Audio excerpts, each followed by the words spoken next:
Well, I see you dug up the original movie poster. Oh boy, that takes me back.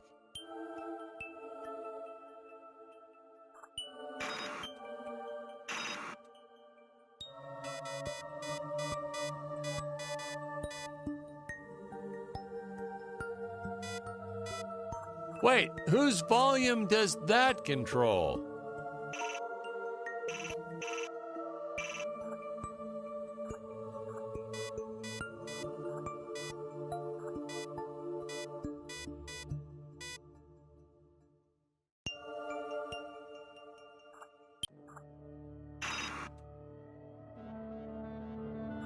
We digitally cleaned up the old 35 millimeters. Much nicer now, huh? Yeah, well, actually, I hadn't noticed. It looks all right.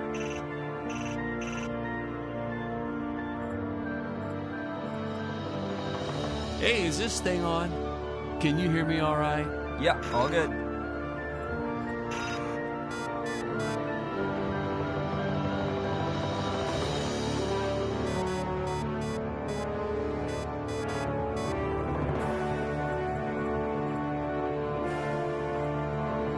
Nice audio booth we have here. What is this, leather? Feels like leather.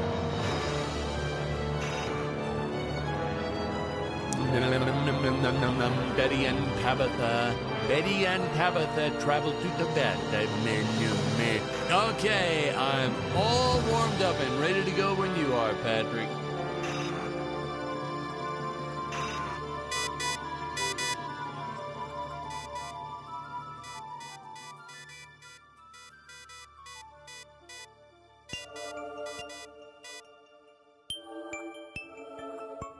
All right, we're going to start the commentary track now.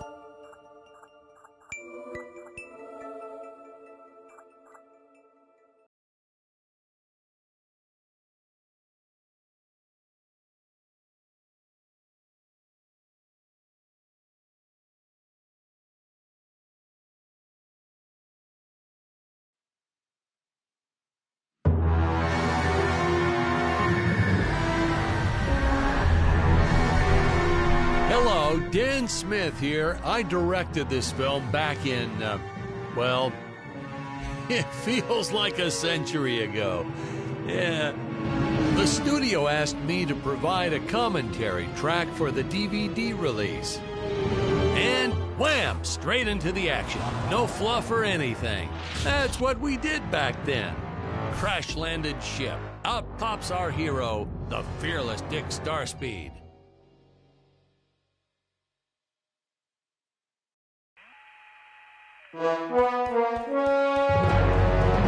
The ship's velocity reactor is damaged. I believe that I am stranded on an alien planet.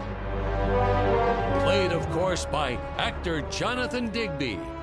Went on to some minor roles after this. Such a shame. I thought from day one this guy's got leading man written all over his face.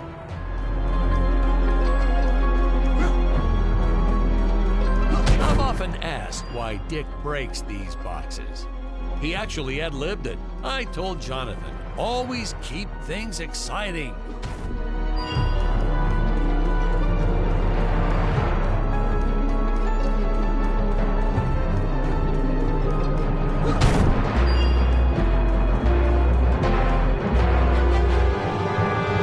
Greetings, citizens of Gravoria. I am Dick Starspeed, and I come in peace. Probably shouldn't have had Dick draw his weapon when he was talking about peace. Well, maybe one day we'll go back and CG it into a sandwich or something instead. Ha! Just kidding. And this is what people pay to see. A no-name middle-aged B-list actor duking it out with stuntmen in costumes.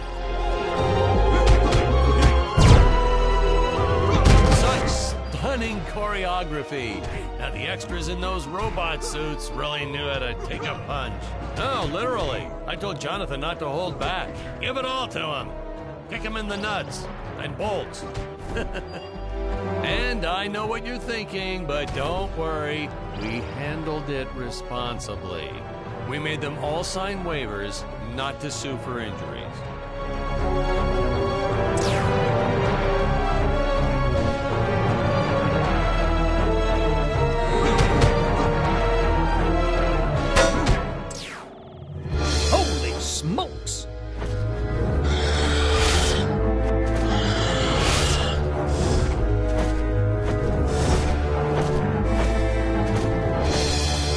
I land squarely on that grain silo, I should survive this fall unscathed.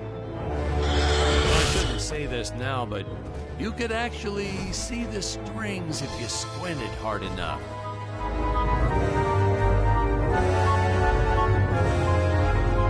A screenwriting trick from back in the old days. You put a grain silo or some haystacks down and it solves all your gravity-related problems. It appears some of my equipment was lost when my ship was shot down. But what luck! This high-tech scanner reports that my ray gun is nearby.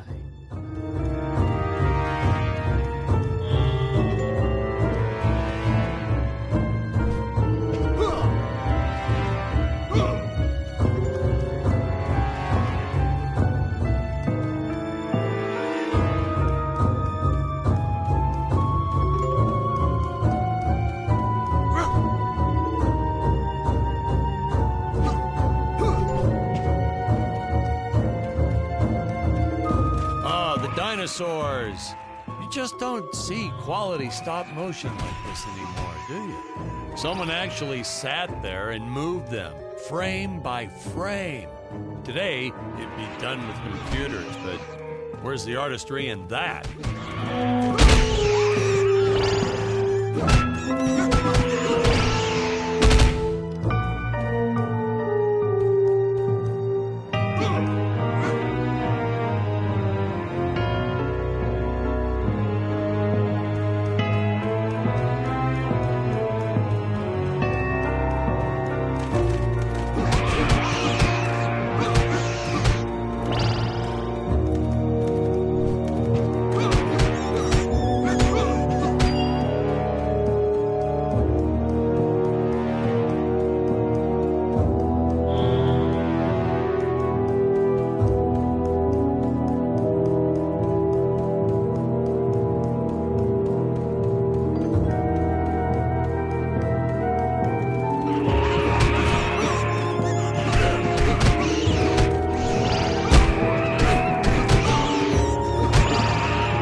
Here look a little plastic. Well, it's because they are.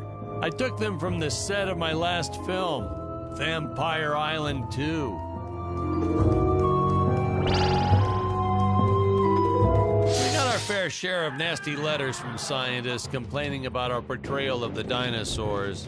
Was news to me. Apparently these stegosauruses weren't meat eaters. Must have preferred shellfish or something. Wow, how do they know? That's what I say.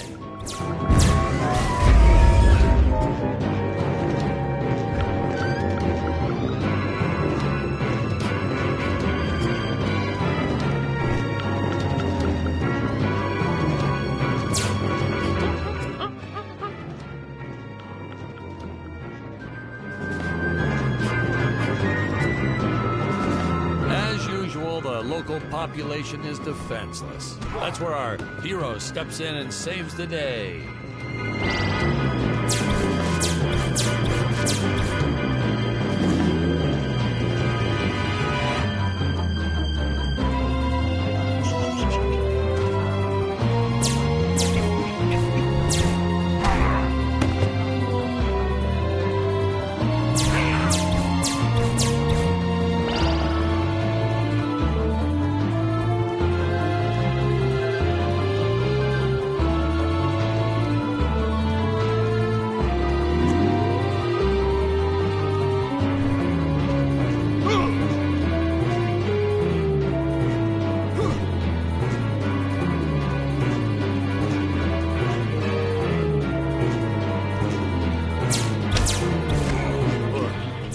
Jonathan threw a lot shooting this film. He wasn't the best actor, especially when reacting to getting hit. He's what you call a flincher. So I told the stuntman to really just go to town on him. It's the only way to get an honest performance sometimes. Our props master tried to make the weapons soft, but there's only so much you can do. Lucky for us, Dick's entire body was covered in that spacesuit. That thing was a lifesaver when it came to hiding bruises.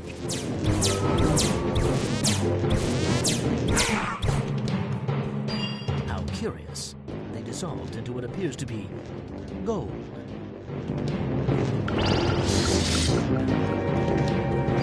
You'll notice the gold disappears when Dick touches it.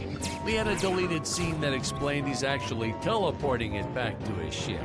It's funny, no one ever questioned how Dick was able to walk around with an infinite amount of gold on him.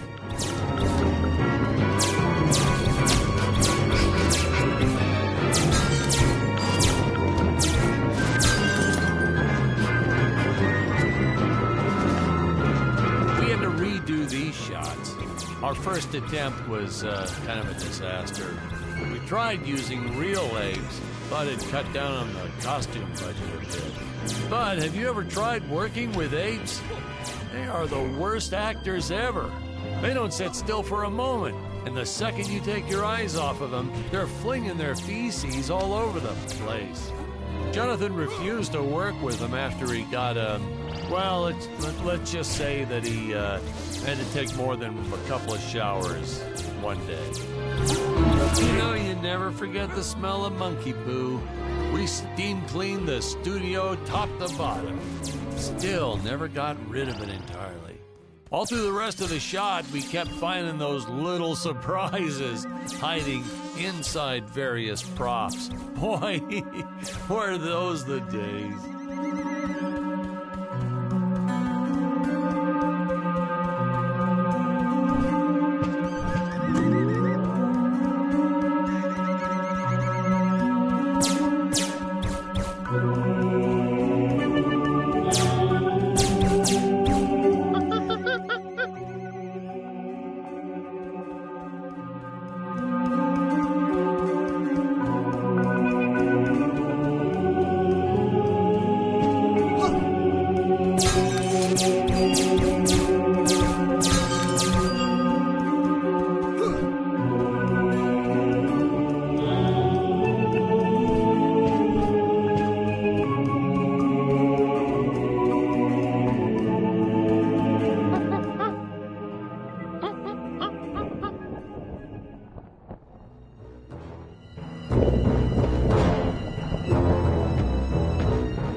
Top-notch stop-motion effects, huh? Unfortunately, we skimped on the Dick Starspeed puppet a little. The Earthman is not for you to eat, fiend! Oh, this was groundbreaking. We had the woman rescuing the man for once. We were really ahead of our time with this scene, but well, then again, I've always been rather progressive. The studio exec didn't seem to get why it was such a big deal, though. Sorry, we don't see this as anything unusual. Ha! Of course! It's unusual. A woman would never save the man. It just doesn't happen. Not in the movies, not in real life. I don't know why we didn't get more recognition for this scene. Well, I guess I was just a little too ahead of my time.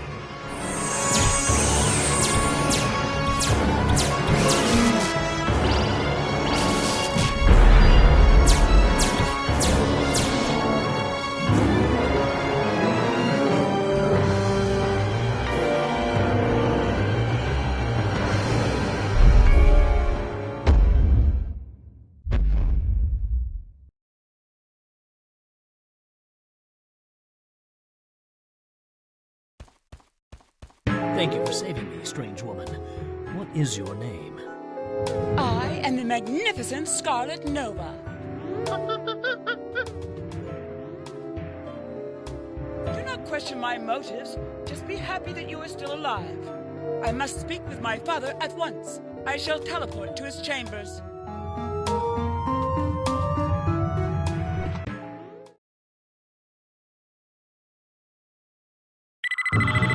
Huh? Where is this place? This is not my father's chambers. You have disobeyed me for the final time, Scarlet. Enjoy an eternity in the Tower of Eternal Solitude. for all eternity! The old fool did not notice I am wearing my jetpack.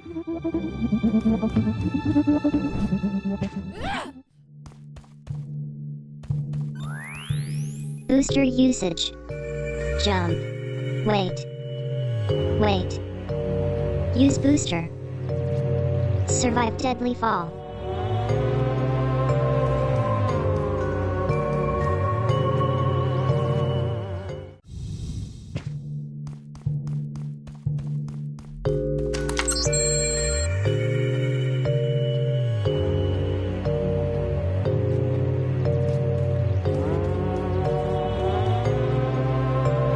Scarlet didn't quite realize she needed to shoot those energy orbs down below. Keep in mind, Stacy was doing this on a soundstage, okay?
The energy imps. Such a neat effect. We had to paint each movement frame by frame and superimpose it into live footage. We were pulling all-nighters for weeks. Well, when I said we, I meant the artists. I'm pretty much useless if I don't get a solid 10 hours a night. But they were at it forever. They had to redo it all because I accidentally told them red instead of blue the first time. Artists.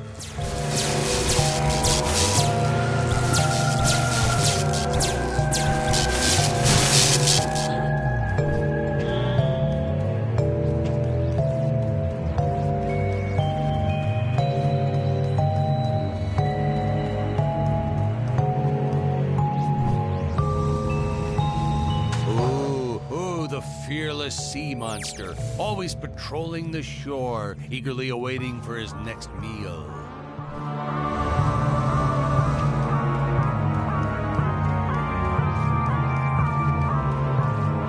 Curses! My father revoked my access to the teleport terminals. I shall only be able to utilize the ones I activate manually.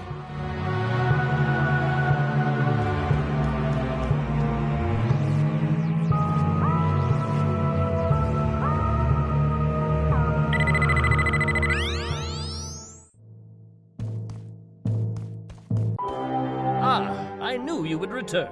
Puny Earthman, you shall help me overthrow the Emperor. Why would you turn against your own father? How do I know I can trust you? This scene. This is practically Shakespeare in outer space. Just as the entire planet does. And, huh? Patrick, what's wrong with the video? Sorry, sir. Technical problems. Darn it, we're missing some really good writing here. There. Sorry about that. Well, we just passed right by her big scene. Basically, they agree to work together, but one must stay behind in the sleep chamber at all times. Should I rewind? Never mind. I'll continue from here.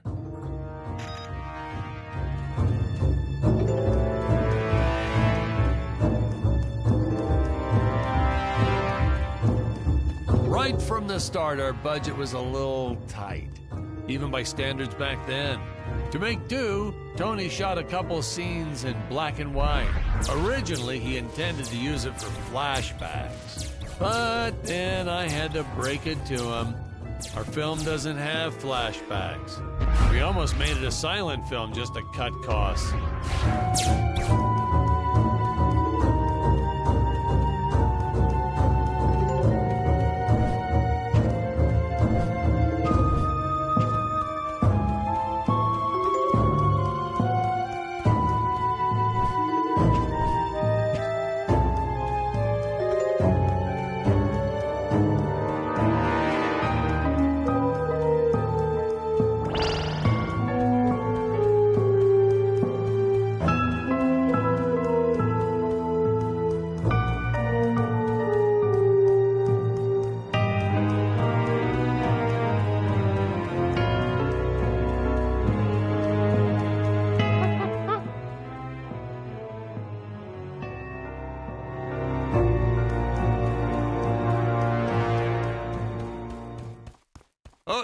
Spoiler alert, our heroes may or may not find a particular tool that will allow them to destroy those rock barriers later on in the film.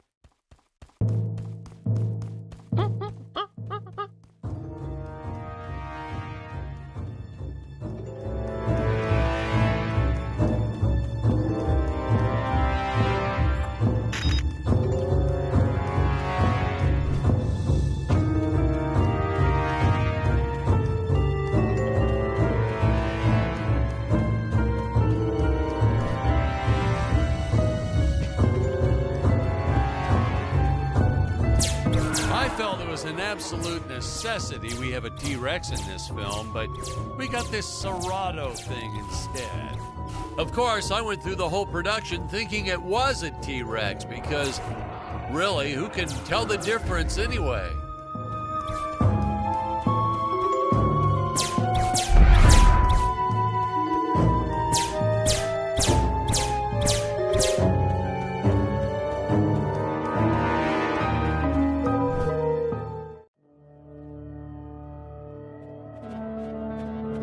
It would appear that now is the time for us to climb the deadly Tower of Monsters.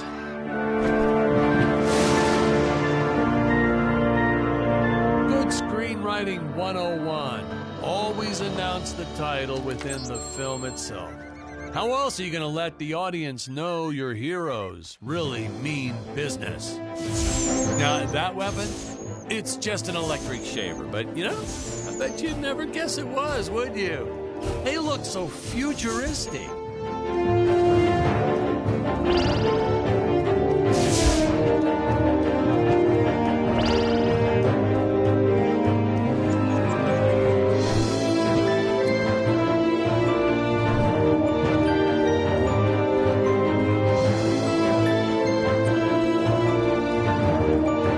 I could have made use of that one at some of our meetings with the studio. Oh, you'd like to see records of where our budget went to this month?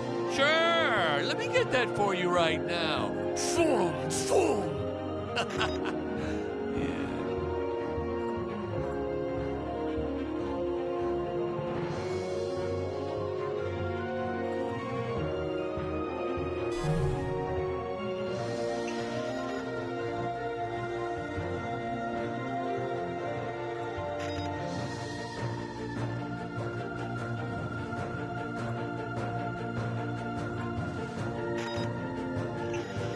Unfortunately, those meetings ended in a much different way.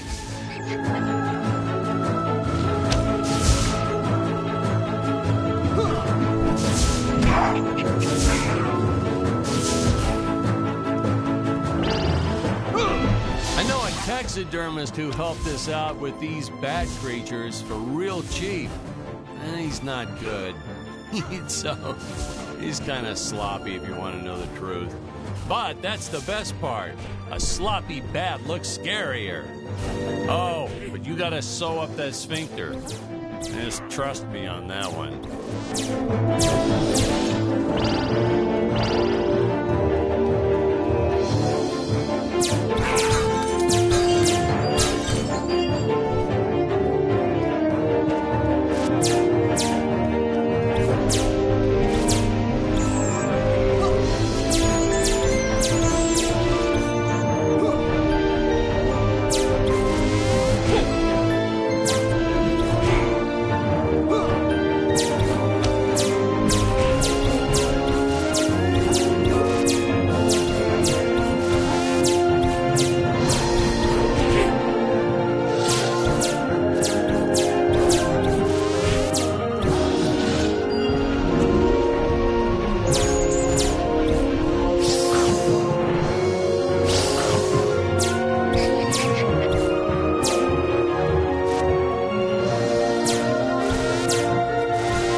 Some board member had these nephews who really wanted to be in the films. They made me cast them as squids. Whatever happened to artistic integrity? If you're going to cast a role not on merit, at least let it be a hot female role.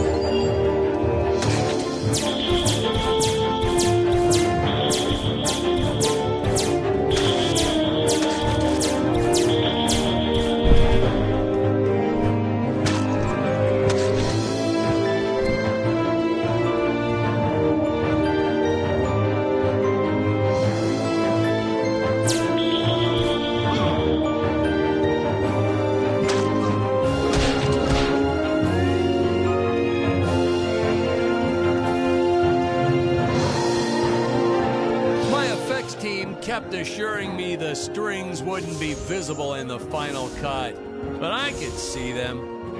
No transparent nylon. This stuff will do the trick. Yeah, right. I swear those darn strings is what made my hair go white.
Usage. Jump. While in the air, use teleport. Quickly return to upper floor.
miss a single minute of this scene. The nuclear ends. Hey, we need to remind the audience our heroes are climbing a tower, so I needed something that would stick to walls. Originally, we had these web-footed what-have-yous. Not very scary. And then I left some cake out in my trailer, and it was crawling with ants in the morning. And that's when it hit me. What is the most obnoxious thing in the world?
This head belonged to my co-pilot robot. He was the most loyal companion in the galaxy. Dick. Malfunction. Dick. Malfunction. These Gravorians will pay dearly for this, my friend. Now, what's a space adventure film without a trusty robot sidekick, huh? Am I right? In the original draft, we had Dick and Scarlet team up with an alien from the planet's surface. You know the type, pointy ears, wise and emotionless. But then we came to our senses and realized that a giant tin can robot's way cooler.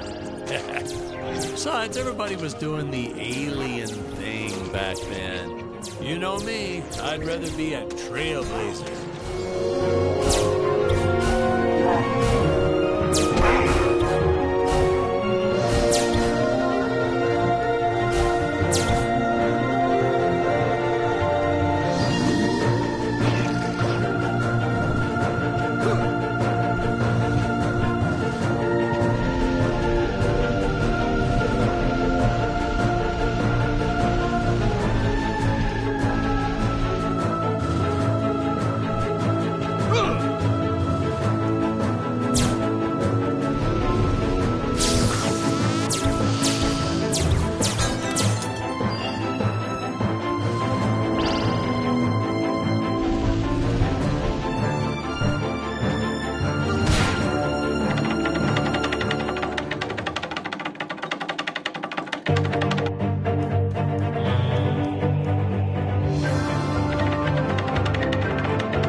The insurance company made us install those safety guards after our actors fell off the set one too many times. Granted, they kept falling off even with the rails, but thanks to how the contract was laid out, we were no longer liable for their injuries.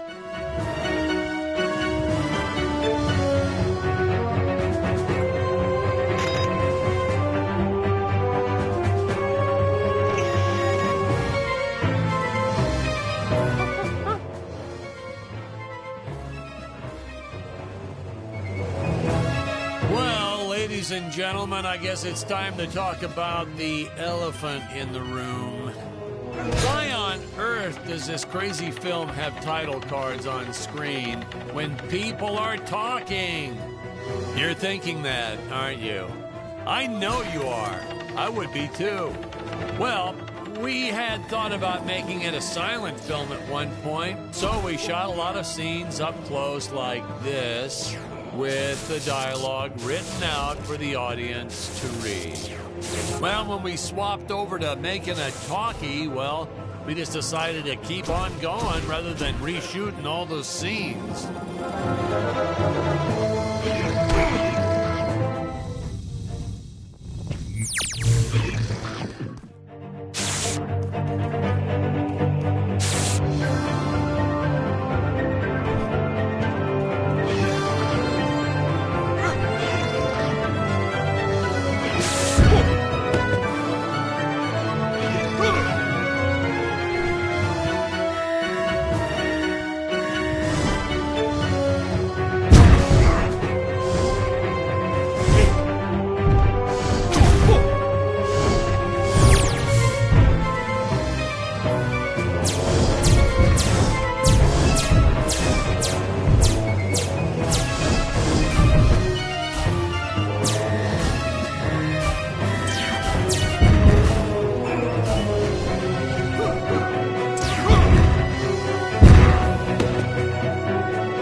Now what's going on? This isn't the right cut.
part about being in showbiz. Craft services. It's like never-ending supply of free food all day long. I never had to pay for a single meal. Hey, Patrick, I noticed you guys don't do that here in your studio. You should talk to your boss. Maybe even just a bagel station.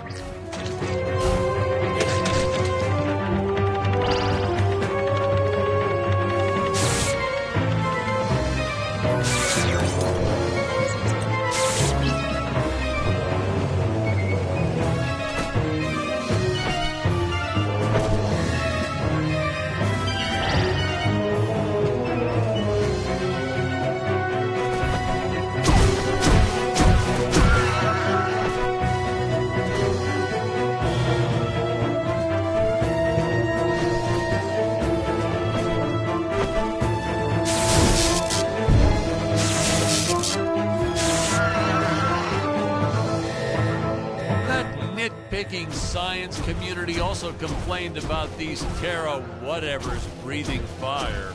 Like there's fossil evidence of dinosaurs not ever shooting fireballs. It's not like I gave them neck frills or had them spit poison or anything ridiculous like that.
Would have it, the next lot to ours was filming some horror movie set in Transylvania.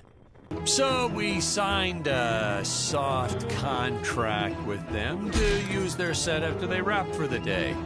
And by that, I mean we kind of snuck in and filmed it real quick when no one was looking. I had my assistant Phyllis keep a lookout for the security guard.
shot this scene with Scarlett using the landmines, but then I came to my senses and we reshot with Dick.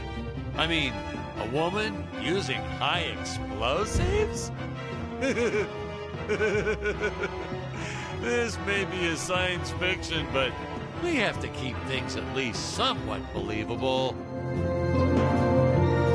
Hey, most days, the effects team really nailed it. Dinosaurs, saucers, hey, you name it. But these, deflating rock, boulder, cubes, not their best work. It just looks kind of odd, if you ask me, like giant whoopee cushions. And they said they could add some debris and explosions or two afterwards. And then we ran out of budget. Well, to be fair, we ran out of budget several times, but still, I lost a lot of sleep over these rocks.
I designed this creature to reflect the human condition. Always hungry, never satisfied. The bottomless pit of the beast's stomach.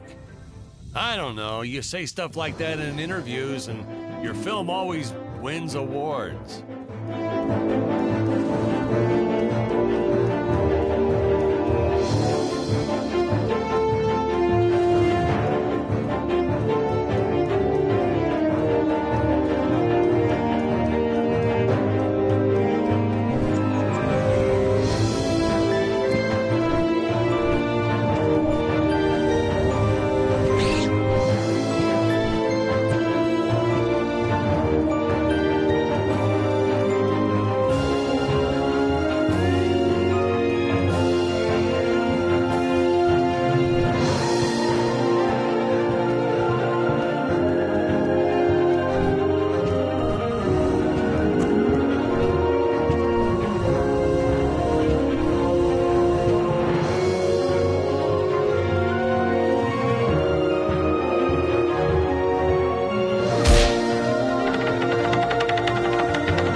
shot so much of this film outside, it was a nice change of pace doing interior scenes like this.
This one with regular logs, well, that was disastrous. I'll tell you, never mess with physics. It was kind of, well, to be frank, it started out nice, but then, well, it was a death trap. Just plain and simple, it was a death trap.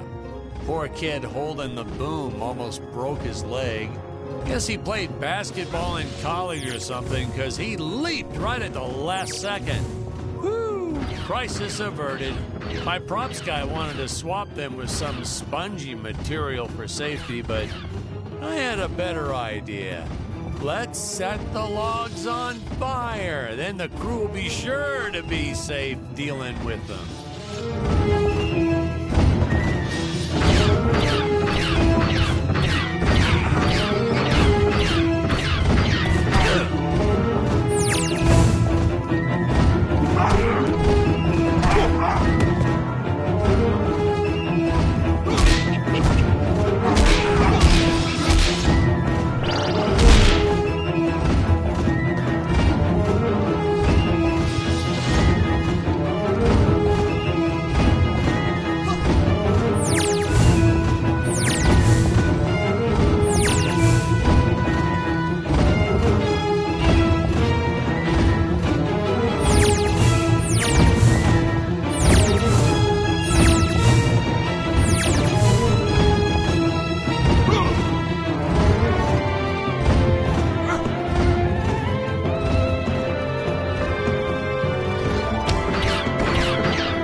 With all this jumping and climbing and jumping, wouldn't this make a great video game?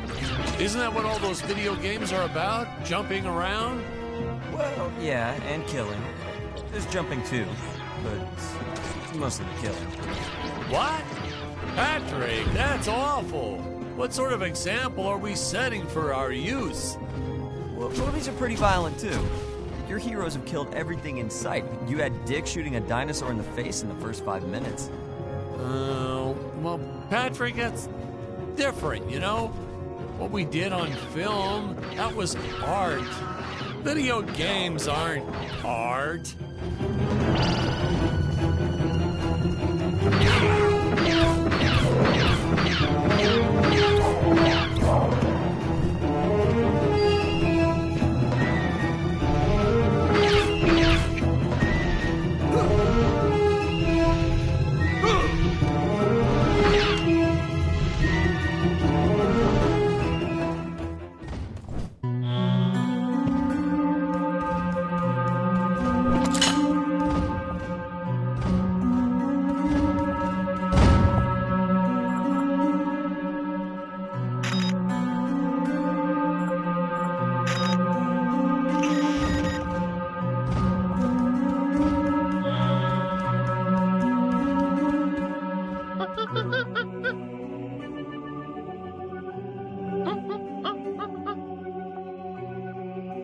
Funny story about the two caged apes in this scene.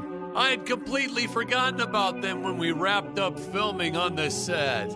Then we spent the next day doing a location shoot. So, suffice it to say, our return to the studio was met with a couple of grumbling tummies complaining about unsafe work conditions, human rights, yada, yada, yada.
I was thinking we should take a little break and get a bite to eat. You like Chinese? I know a great takeout. Well, we're not scheduled for a break for another few hours. Nonsense. Hey, you have to try the shrimp. It's the absolute best. But, oh, hey, I feel like I should warn you. It gives me horrible gas. But that's okay. We're friends, right? Really, sir. Studio time costs a fortune. Let's just stay on schedule. Good thinking. We could grab a real dinner together and go out for a night on the town, yeah. Two young bachelors on the prowl. Say, where do you youngsters go these days?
not have made the big splash in Hollywood or even made the budget back for that matter, but hey, in the end, I think it was still worth making just for those die-hard fans that really love it.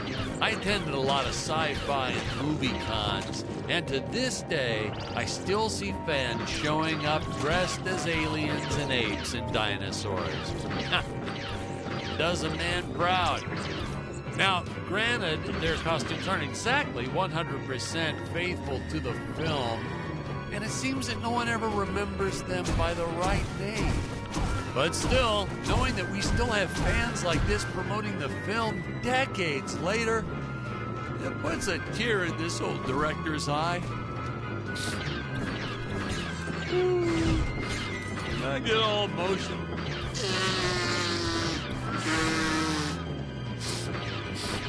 Okay.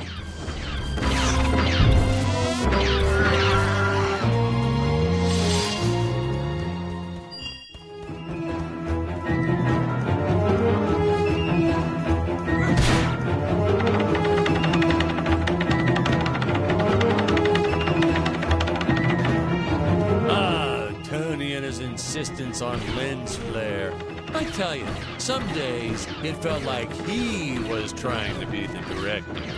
Honestly, you could see dust on the lens, so just go and wipe it off myself. He would get so upset about it too. Like my fingers aren't clean enough to wipe the lens. Touch the lens, whatever.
Danger. Human speed is not enough to pass through that fan. Chance of death 100%. Retrieve the time vortex device if you wish to go any further. Searching. Time vortex device detected. Device in dangerous area. Nuclear amps everywhere.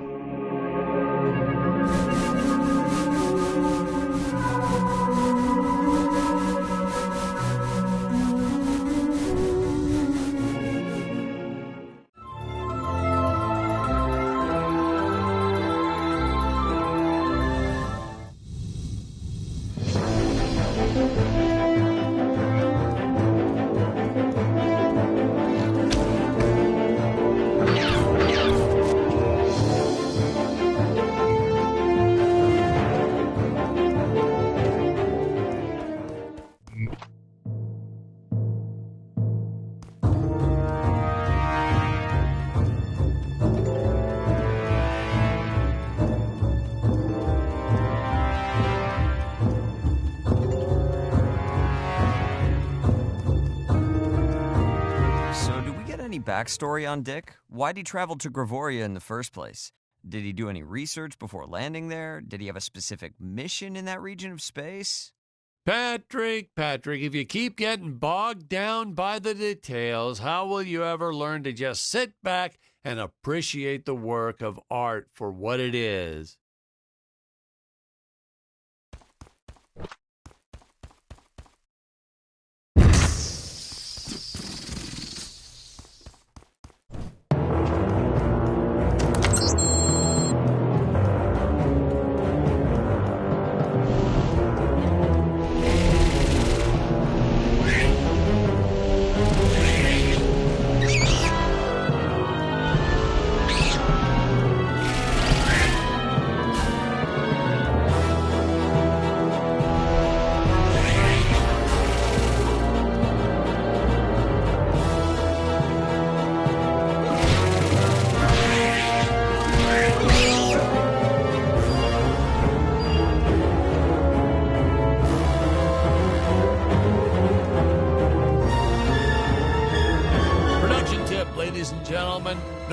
sunny it is, don't store your papier-mâché props outdoors. They will get rained on. It's the law in this town, like Occam's razor or What in the Stockholm cosmos? syndrome or... It's my I forget co-pilot's what it's body! called. I believe that I can repair him. Oh no! I am trapped!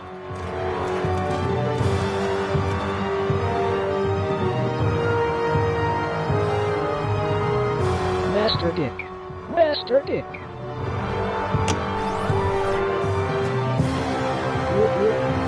Functions restored. Threat detected. Must eliminate. Fun fact, we actually had an actor inside the robot suit moving him around. I bet you thought it was an actual robot, huh? That's how good he was. No rest breaks or anything. Hardest working actor I've ever met. What a trooper. It was a shame we couldn't afford to pay him. And of course, since he wasn't on the payroll, I couldn't officially add him to the credits. But still, what a trooper. Wish I had a dozen actors like him.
Dangerous radiation detected.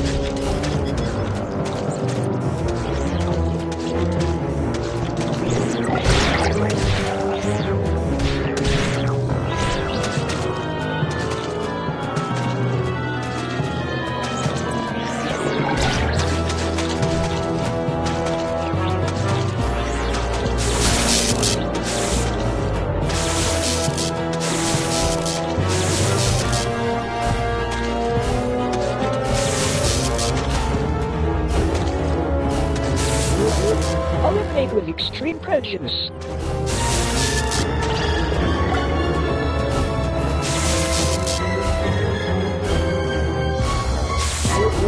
Alien slimes terminated.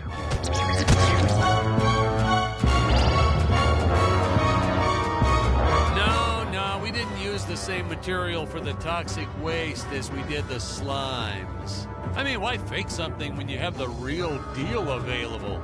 We found a place where people were just dumping the stuff away for free. I was hoping the crew members handling it might get some cool superpowers from it, but no, nothing like that.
I will strike down upon thee with great vengeance and furious anger.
Oh, Robot, you're all right!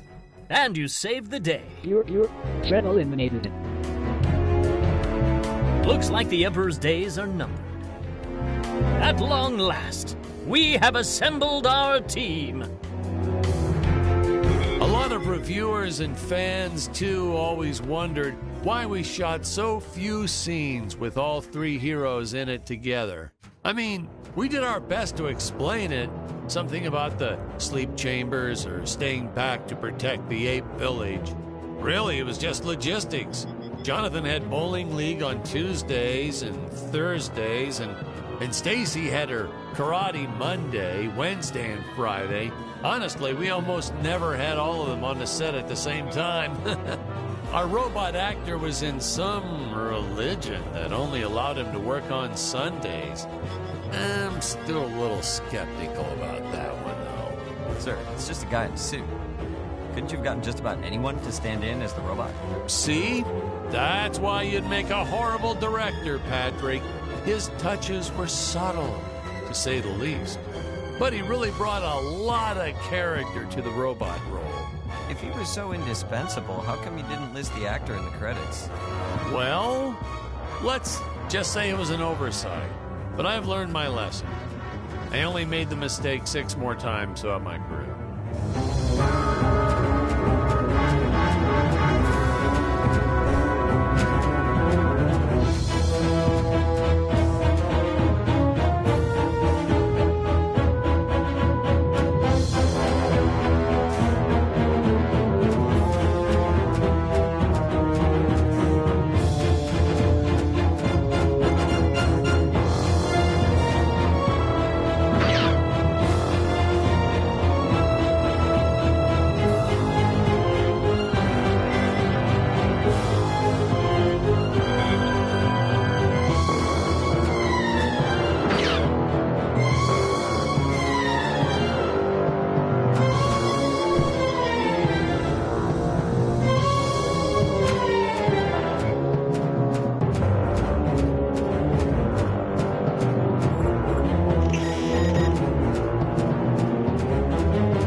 original script, Dick had a number of scenes that took place in the belly of the sea monster. He actually meets a whole tribe of diminutive mermaids and saves them from extinction. We cut all that for time, so now Dick's transition between sea and land seems a bit abrupt.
Patrick, you got the wrong footage again.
Take a shot from a monster and shoot it right back at him.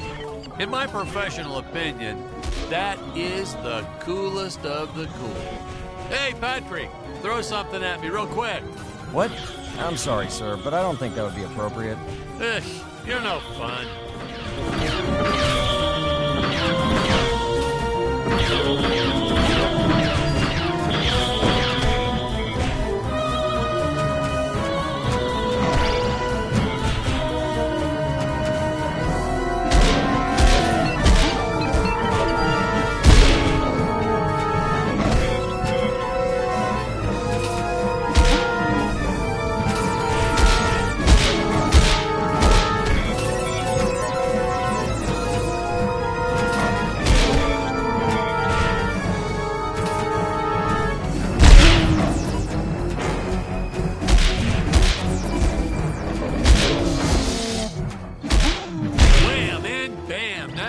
Some real action. Nothing like an adrenaline boost to get our hero to really start wailing on those monsters. We were unsure how to represent a surge of adrenaline at first, but I think we nailed it. Yep, definitely nailed it.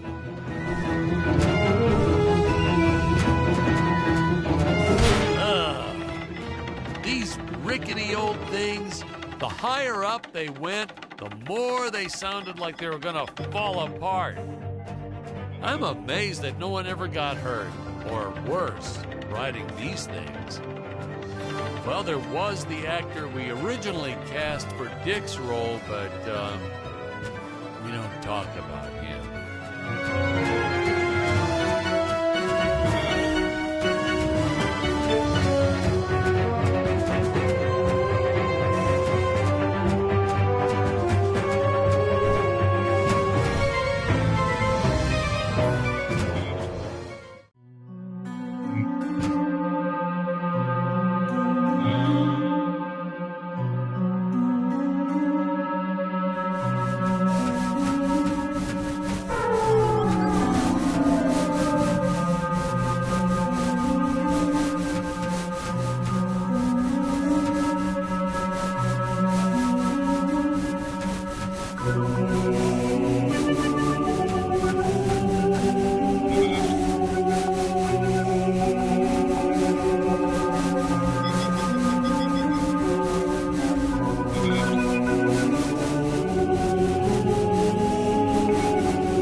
Start to get a sense of how high up our heroes have been climbing here. Reminds me of how the crew always used to comment on how high everyone was. Those jokers, they'd even say it when we were filming the grounded scene. And they all giggled like school children whenever they mentioned it too. So I'd make sure to laugh even harder so they'd know I was in on the joke. Whatever it was.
This beast here. I must make for higher ground.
bits and pieces around and created whole new scenes. We were efficient.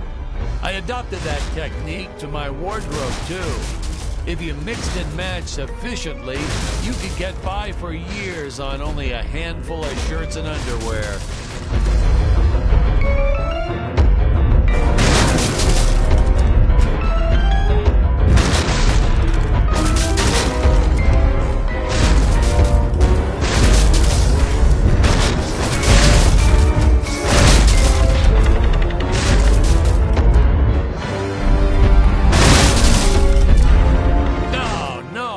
Fake scene. Maybe we can splice all these together for an outtakes extra, huh?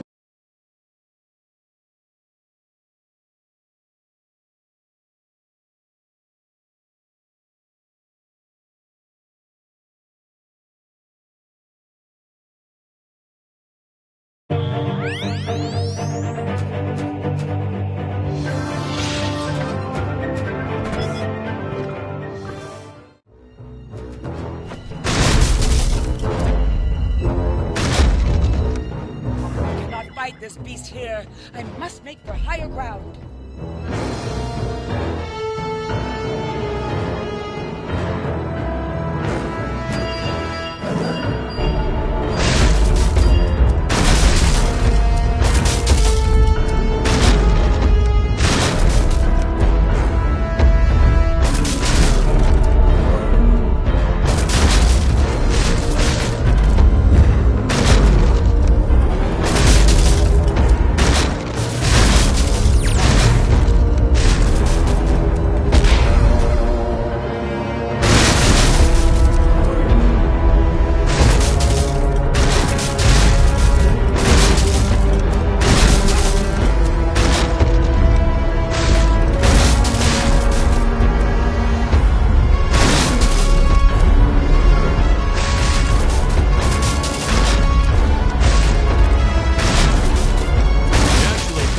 Back then, props, walls, you name it.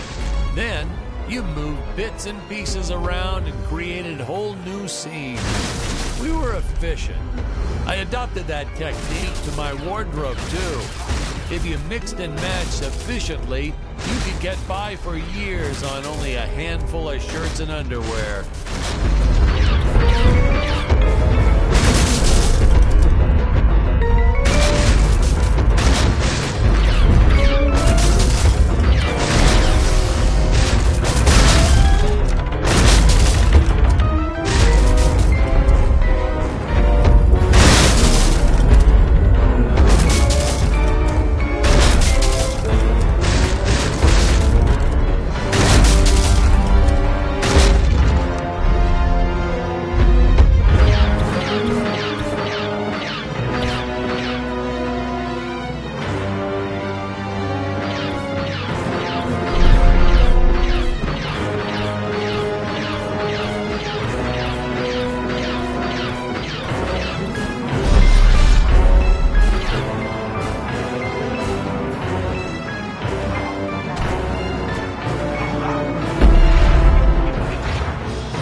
never get enough of these free-falling shots. Something so invigorating and freeing about them. Like sticking your head out of the sunroof while driving on the freeway.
Science fiction directors sometimes put the lens flare in on purpose. Why on earth? What's the next trend? Dead fly on the lens? Jeez. Watch. You won't believe me, but you just watch. It'll happen. Some big shot will do it for one scene, and the following year, everyone will be doing it.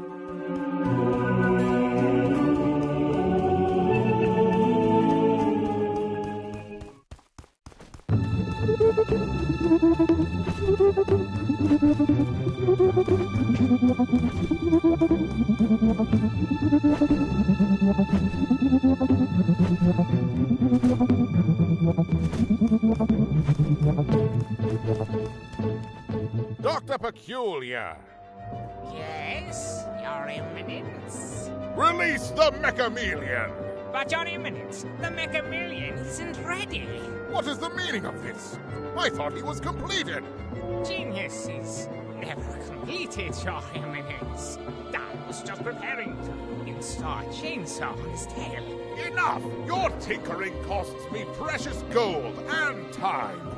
You do not have that luxury, Dr. Peculiar. Yes, Your Eminence. Releasing the Mechameleon at once. Ah, Ludwig. Yeah, good old Ludwig.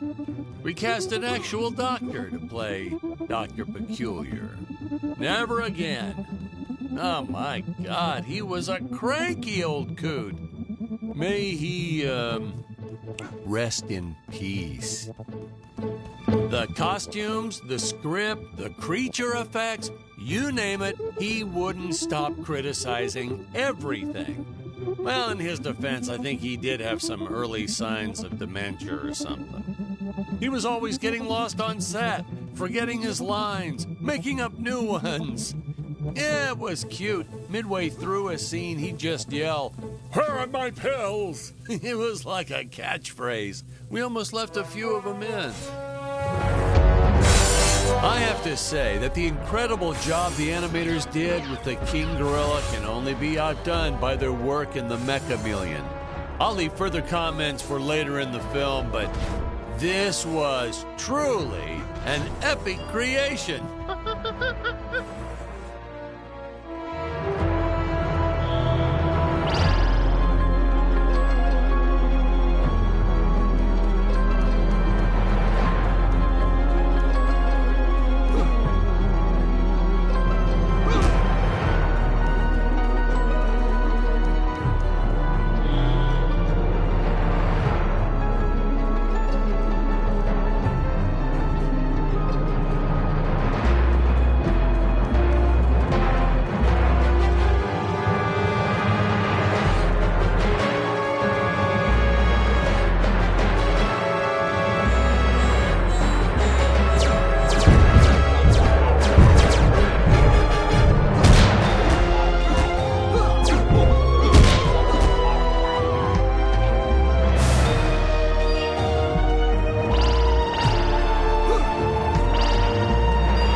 of a technique I used throughout the movie. Want to make a big scary monster look even more menacing? Put it in a dome. Monster doesn't look scary enough already? Put it in a dome. Want the audience to know when a monster really means business? Put it in a dome.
Oh, these guys were just adorable.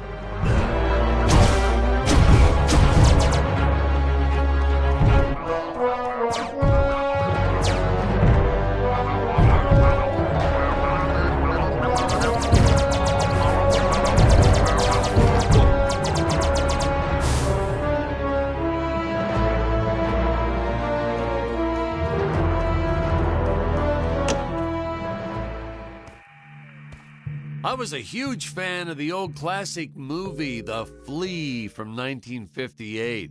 So I created this monster as sort of an homage in respect to that film. I have the darndest time with that word, homage.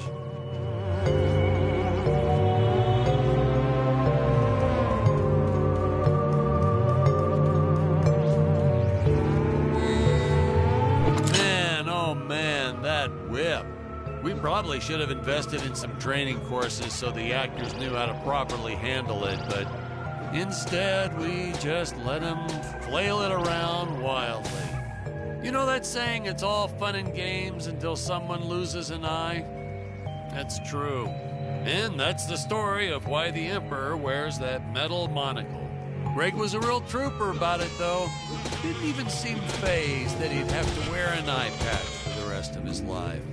I think he went on to do some pirate-themed promotions at his used car lot once we wrapped up production.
Why has it not pulverized the intruders already? Well, Your Eminence, I was installing photon lasers, which I hadn't finished. So, the Mega-Million might be somewhat, well, blind. My indomitable guardian is blind? I do not tolerate failure, Doctor. Getting these two to do their scenes together was enough to make your head spin. They weren't, strictly speaking, actors. Well, not in your usual sense. Ludwig here, or Dr. Peculiar, actually was a doctor. I think I told you that before. Greg, our emperor, well, that's a whole different can of beans. Our casting guy found him on a used car lot. Greg talked him into buying just a horrible car. Thing never ran. Oh, then when he tried to get his money back, Greg just laughed maniacally, so doggone it, he offered Greg the role right on the spot. He said, "Dan, this guy is perfect."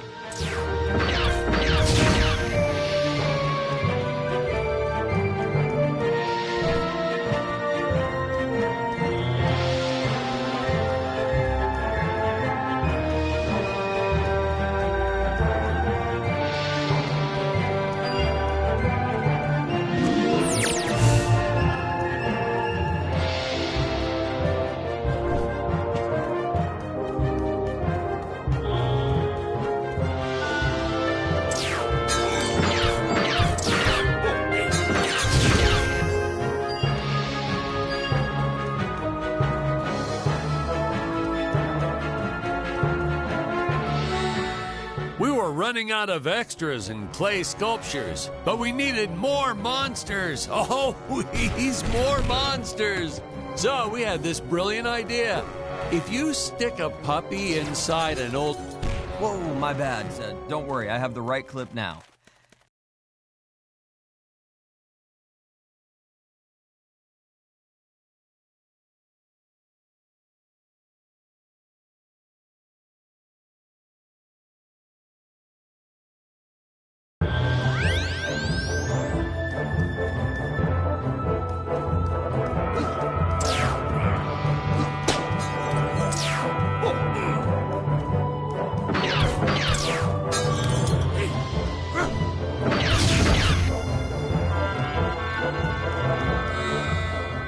Running out of extras and clay sculptures, but we needed more monsters. Oh, please, more monsters. So we had this brilliant idea. If you stick a puppy inside an old vacuum cleaner, wham, instant monster. Throw in a string of Christmas lights and it's camera ready in 5 minutes. And that had to be some kind of world record or something. Fun fact, boys and girls, cinematographers don't like it when you use their dog without asking permission first. But hey, to that I say, what goes around comes around. Little Buster here ruined so many shots barking all day long. You don't want me to grab your dog and cover him in Christmas lights? Well, don't bring him to work.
Scenes of your actors dying anyhow?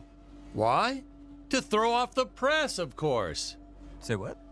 In case someone snuck onto the set, they wouldn't know what was real and what was fake. Was that normal back in your day? Heck if I know, but it was sure fun to film.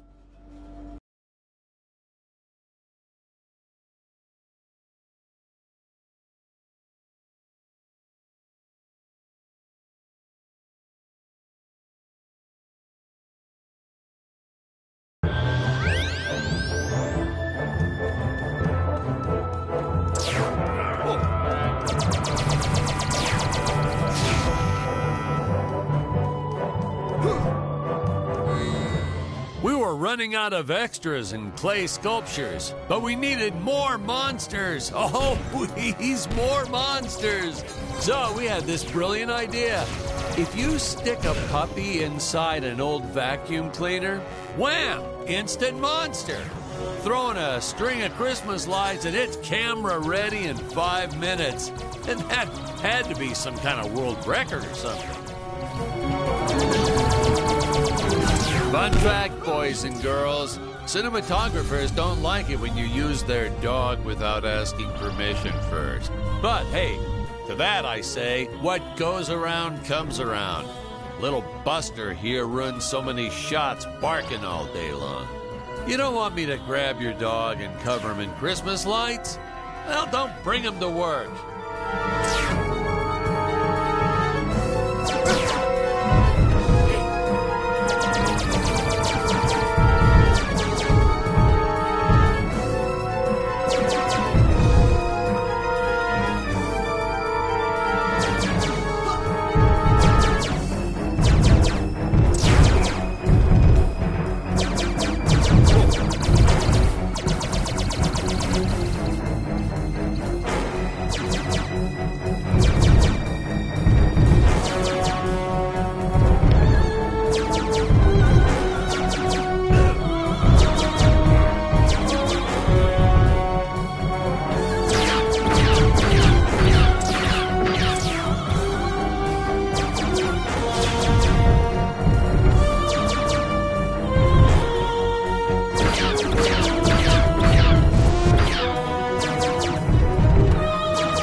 at the altitude where Dick's rocket ship had crash landed at the start of the film, when I think back about all the work we did, building this darn tower and making models and costumes and sets and props, and then trying to keep it all straight during filming and not getting anything all mixed up, it's exhausting. Just thinking back on it is exhausting. I wish I could tell my younger self to just direct romantic comedies. It's the only way you'll get a good night's sleep.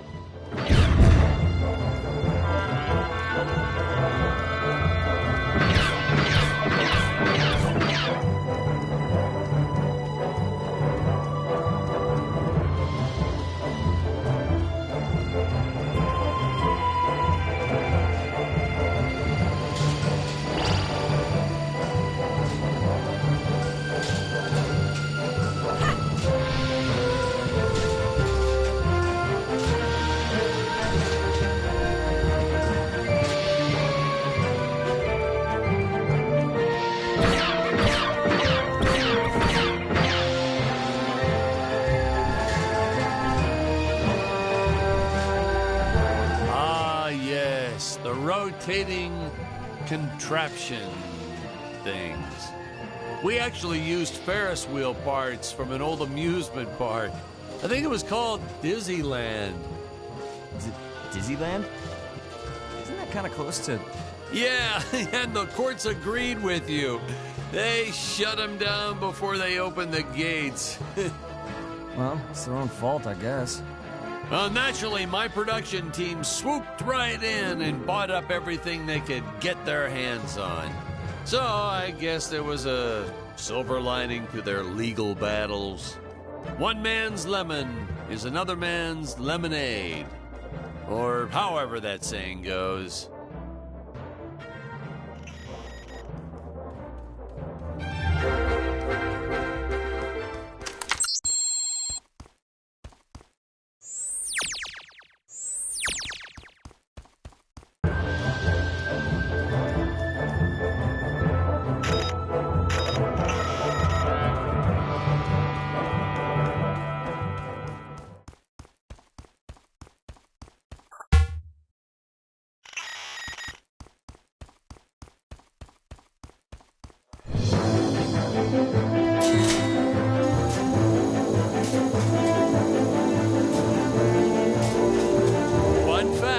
The statue of the Emperor is actually as big as it looks on screen. Yeah, we were going to use a small model and green screen it, but then Greg offered to fund building a life-size version. He was planning on setting it up front and center of his used car lot. Apparently, he ran into some issues with zoning laws. Yeah, I told him he should just play dumb and put the thing up anyway, but he wouldn't listen. I guess that's why he's still running that same lot, whereas I've been barred from filming in 12 different states.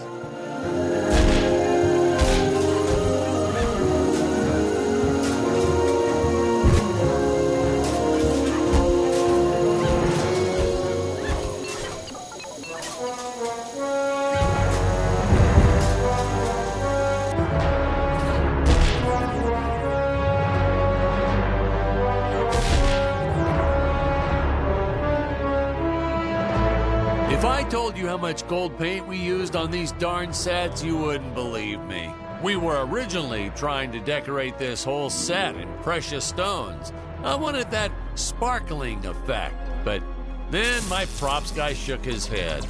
I've learned that when he shakes his head, it's best to go with Plan B. Unfortunately, Plan B meant a cement mixer filled with gold paint. It was so much hard work, even I had to finally roll up my sleeves, dive in, and call some interns from the community college. Man, there's nothing college kids won't do for free pizza.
studio head. Word to the wise, when the guy funding your movie offers you a suggestion, stupidest idea ever is a phrase you should shy away from.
I have come here to end your empire and free these apes from your tyranny.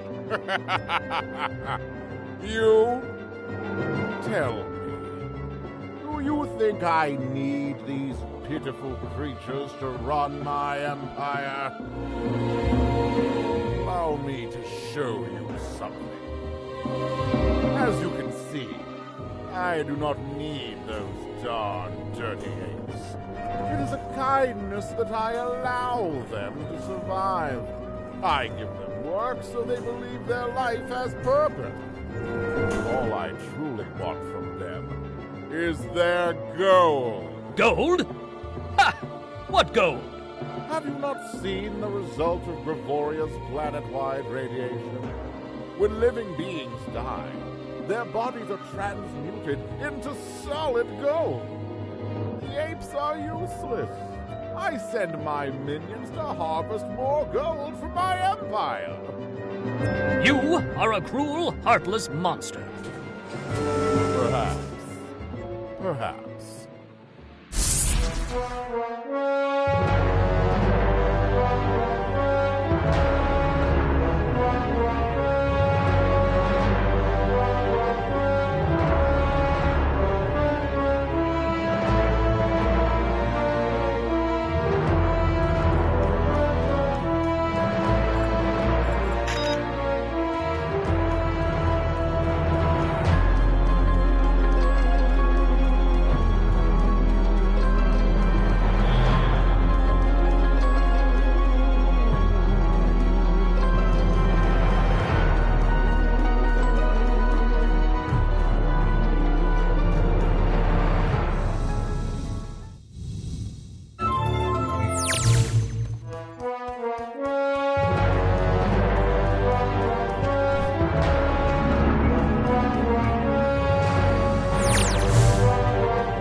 Let me guess, another of your fake death scenes?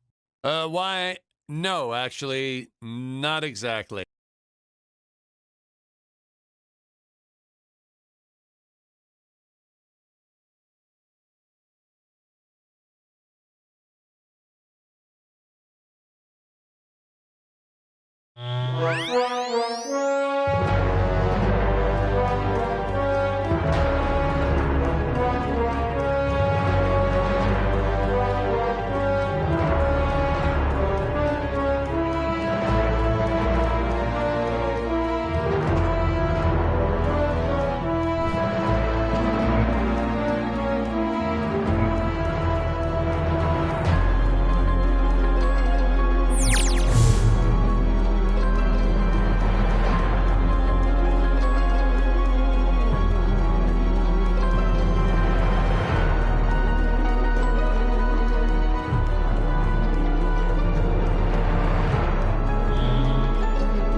This place looks familiar.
Whoa, that scene always makes me woozy.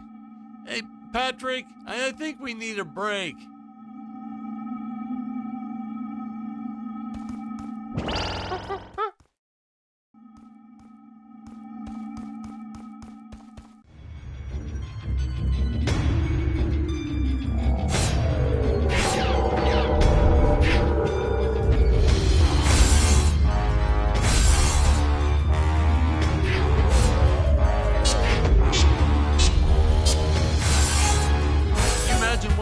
On your average elevator? Still, it's even worse when you press all the buttons on a real elevator. People get so annoyed when you do that.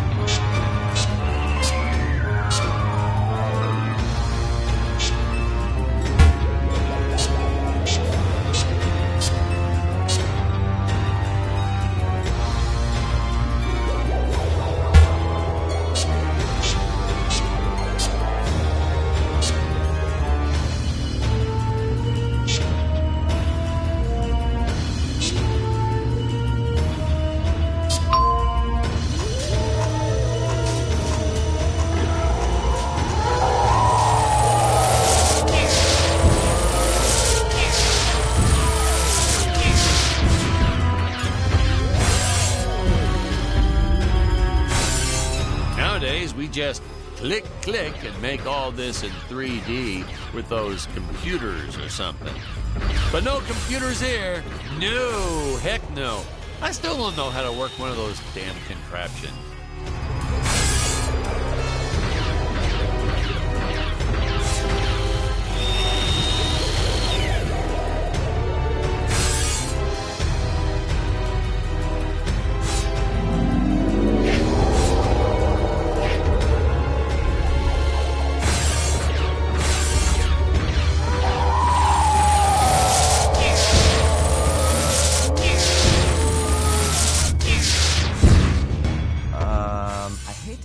But why did you bother adding effects and editing to scenes that you weren't going to use?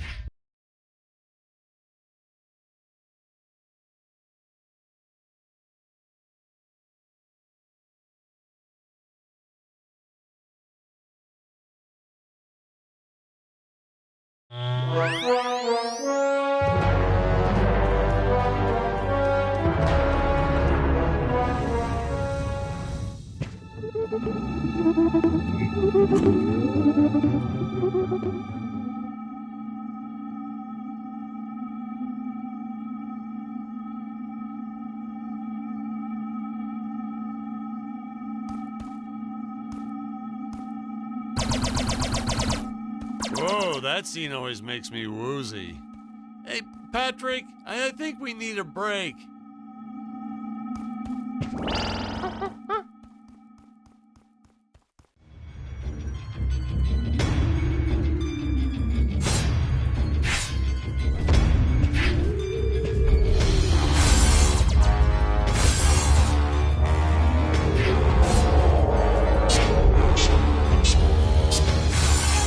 One of those on your average elevator? Still, it's even worse when you press all the buttons on a real elevator. People get so annoyed when you do that.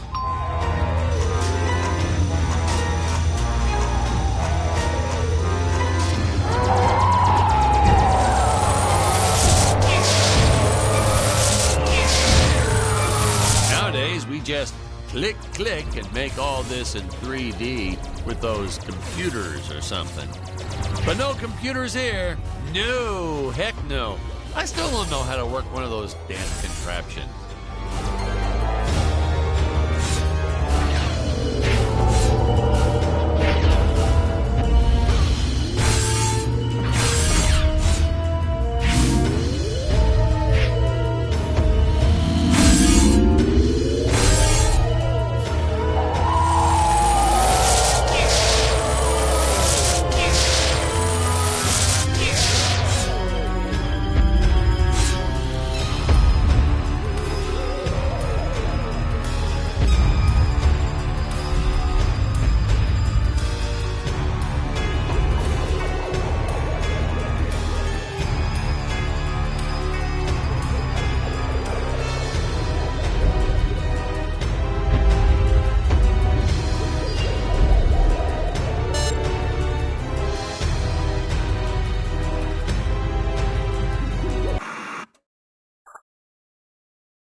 Whoa, that scene always makes me woozy.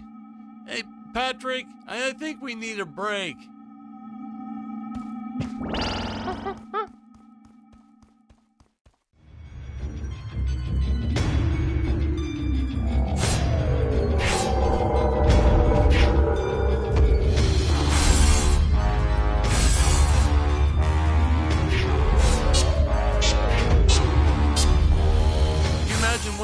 On your average elevator?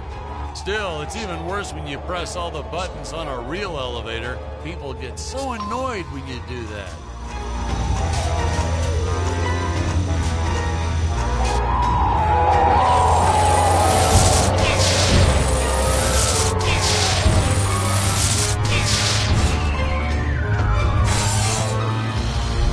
Nowadays, we just click, click, and make all this in 3D with those computers or something.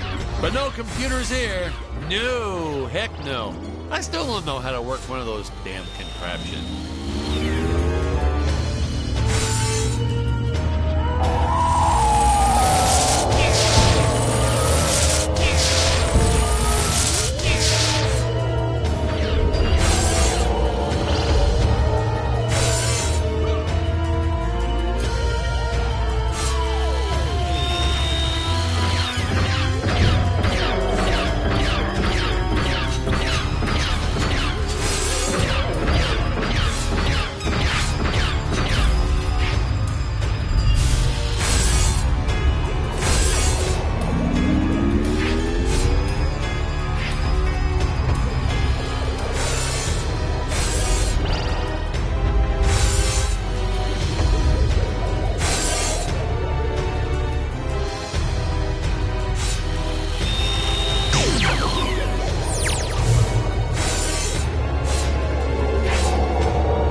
Construction 101. To make it look nice, you gotta make it look shiny. That's the secret ingredient, you know.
Production babies while making this movie. One of them was even named after one of the characters, Maximilian J. Peterson.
Nothing to see here now.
But I have a crippling fear of heights. Wow, really? So, was this movie your way of tackling that fear head on? Nah, this movie is what gave me my fear of heights. By the end of it, I was directing scenes with my eyes closed to keep from getting panic attacks. Now it's all starting.